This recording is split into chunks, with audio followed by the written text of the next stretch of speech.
You tell me, don't drink this water. He's travelled to Britain because he's given up all hope of justice in his native Nigeria. This is the king of the Ogali people in the Niger Delta. And he says their drinking water is badly contaminated by oil spills from old pipelines owned by the Anglo-Dutch giant Shell. I mean, there are strange diseases in my community. People are dying, sudden death.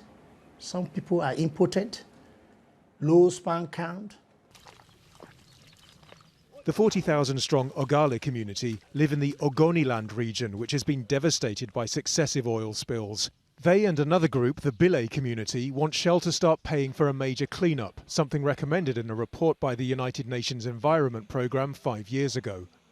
Shell will tell the judges in London that the case should be heard in Nigeria, as it involves its Nigerian subsidiary, SPDC. It also insists it can't be held accountable for damage by so-called third parties, stating both Bile and Ogale are areas heavily impacted by crude oil theft, pipeline sabotage and illegal refining, which remain the main sources of pollution across the Niger Delta. Ogali is in Ogoniland, and it's important to note that SPDC has produced no oil or gas in Ogoniland since 1993.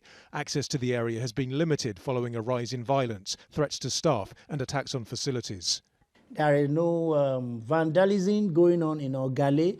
There is no violence on Shell pipeline. The problem of the leakages in Ogali is due to the poor integrity of the facility that Shell has there. That's all.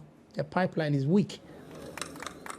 Shell says it's supporting efforts by the Nigerian government, which recently launched a $1 billion clean-up programme in the Niger Delta. But there's no deadline, and campaigners say they have little faith in the process.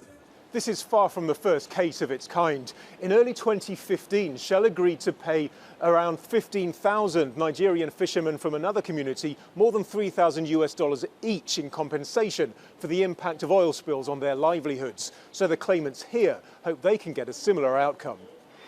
The judgment on whether the new cases can be brought here is expected sometime next year. Nadeem Barber, Al Jazeera, London.